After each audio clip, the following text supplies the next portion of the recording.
생방송부동산 박진주입니다. 오늘도 가장 먼저 현장 탐사로 출발해 보겠습니다.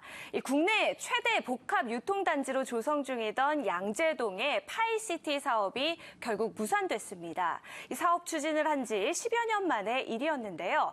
자, 오늘 현장 탐사에서는 좌초되어 버린 파이시티 개발 사업에 대해서 살펴보고요. 후폭풍은 어떠하게 될지 좀 짚어보도록 하겠습니다. 자, 오늘 도움 말씀 주실 분 소개해 드릴게요. R&DS 부동산 투자연구소 최경화 소장님 나와 계십니다. 안녕하세요. 안녕하세요. 네, 양재동의 파이시티 사업이 어제 결국 무산이 됐습니다. 정확하게 말하자면 이 공동 시행사인 파이시티와 파이랜드가 이 파산 선고를 받게 된 거죠. 네, 그렇습니다. 양재동 파이시티 사업은 국내 최대 복합 유통단지 조성 사업으로 양재동 옛 화물터미널 부지에 2조 4천억 원을 투입해 물류단지 및 쇼핑센터 등이 들어설 계획이었습니다. 그러나 바로 어제 서울중앙지방법원 제3파산부가 파이시티 파이랜드에 대해 파산 선고를 했습니다. 네. 재판부는 파이시티 파이랜드의 부채 총액이 자산 총액을 현저히 초과하고 있고 변제기에 도달한 채무를 변제할 수 없는 상황이라며 건축 허가가 취소된 상황에서 인수 합병까지 최종 무산된 점을 감안해 파산을 선고했다고 밝혔습니다.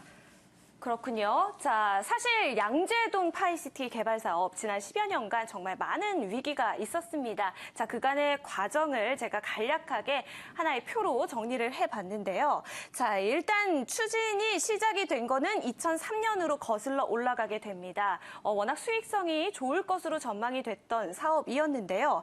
하지만 건축 인허가를 받기까지 6년이라는 시간이 걸렸습니다. 상당히 좀 오래 걸렸다가 2009년에 시기가 참 좋지 않았습니다. 글로벌 경제 위기와 함께 이 부동산 시장의 또 침체까지 겹쳐지게 되면서 일단 사업 추진이 중단되게 되었는데요. 하지만 2년 후에 이 시행사 파이시티와 파이랜드가요 법정 관리에 돌입하게 됩니다. 이 채무금을 갚지 못해서 이 법원의 법정 관리를 받게 되는데요. 자, 그리고 2년 후에는 본격적으로 위기가 찾아오게 됩니다. 실시 계획 인가와 건축 허가가 차례대로 좀 취소가 되게 됐는데요. 하지만 더 큰 일이 벌어지게 됐죠. 이 STS 개발 컨소시엄과의 인수 합병이 본 계약까지 가게 됐는데 결국에 재인허가가 나지 않아서 그조차도 좀 무산이 됐습니다. 자, 그래서 결국 어제였죠. 이 공동시행사 파이시티와 파이랜드를 파산 선고를 내리게 됩니다. 자, 이렇게 해서 10여 년의 이 대장정이 좀 막을 내렸다라고 봐도 될 텐데요. 자, 그럼 최경화 소장님께 여쭤보도록 하겠습니다. 워낙 부지도 컸고요. 개발 사업 규모도 상당히 컸었는데요. 자, 이렇게 무산이 되면서 후폭풍이 예상이 되는데 적지 않을 것으로 예상이 됩니다. 최경화 소장님 어떻게 보시나요? 네, 그렇습니다. 그 파이시티 사업은 금융권과 정재계는 물론 투자자 및 부동산 업계에도 큰 영향을 끼친 거대 프로젝트였습니다. 우선 사업 인허가 관련해 청탁을 받은 혐의로 이명박 정부의 인사인 최시중 전 방송통신위원장과 박영준 전 지식경제부 차관 등이 기소돼 실형을 선고받았고요. 또 파이시티 투자 상품을 파는 과정에서 투자자들에게 불완전 판매를 한 것이 드러나 우리은행 이순우 행장 등 임직원 20여 명이 금융감독원으로부터 징계를 받기도 했었는데요. 추진되기 전부터 이렇게 많은 파장을 불러일으켰던 사업이 결국 좌초되면서 현재는 투자자들의 손실이 가장 우려되는 상황입니다. 네. 1조 원에 달하는 채권 가운데 다수는 은행권에서 보유하고 있지만 일반 투자자들의 투자금 회수는 어려울 전망이어서 향후 소송전이 예상되는데요. 다만 이 사업이 지난 10여 년 동안 워낙 지진부진했던 것이라 부동산 시장에서는 이미 기대 심리가 꺾인 상태였습니다. 때문에 양재 파이시티 사업이 좌초됐다 하더라도 이 일대 부동산의 영향은 미미할 것으로 보입니다. 그렇군요. 일단 부동산에 미치는 영향은 미미할 것이다라고 말씀을 해주셨는데요.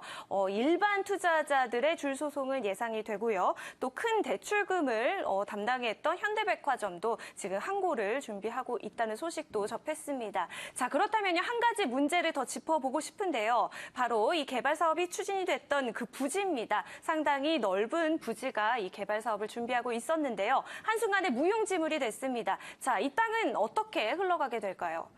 네, 그렇습니다. 파이시티 대주단은 현재 파산된 그 회사에 대한 인수 합병이나 토지 공매 등을 진행하는 방법을 생각하고 있다고 밝혔는데요. 그러나 파이시티 부지는 최근 현대차 그룹에 매각된 강남구 삼성동 한국전력 부지보다 넓어 부지에 대한 개발은 당분간 쉽지 않을 전망입니다.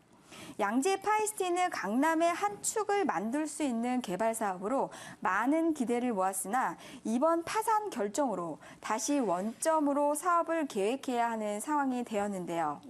입지 등 장점은 있지만 최근 시장 상황에서 복합 개발 사업에 필요한 막대한 투자금을 마련하는 데는 부담감이 커 당장 매수자를 찾기는 쉽지 않을 것으로 보입니다. 또한 인수 희망자가 나타난다 해도 다시 인허가를 받고 사업을 일정한 궤도에 올리기까지는 많은 시간이 소요될 것으로 보이며 대기업, 백화점 등이 매입을 확약하는 방식이 아니면 개발이 쉽지 않을 것으로 보입니다. 그렇군요. 이 국내 최대 복합 유통단지가 들어설 예정이었던 이 부지기 때문에 앞으로 좀 당분간은 어떻게 좀 흘러가게 될지 좀 걱정이 되는 부분이 있는데요. 어떤 쪽으로 가닥을 잡고 흘러가게 될지 한번 지켜보도록 하겠습니다. 자, 오늘 현장 탐사 함께해 주신 R&DS 부동산 투자연구소 최경화 소장님 말씀 고맙습니다. 감사합니다.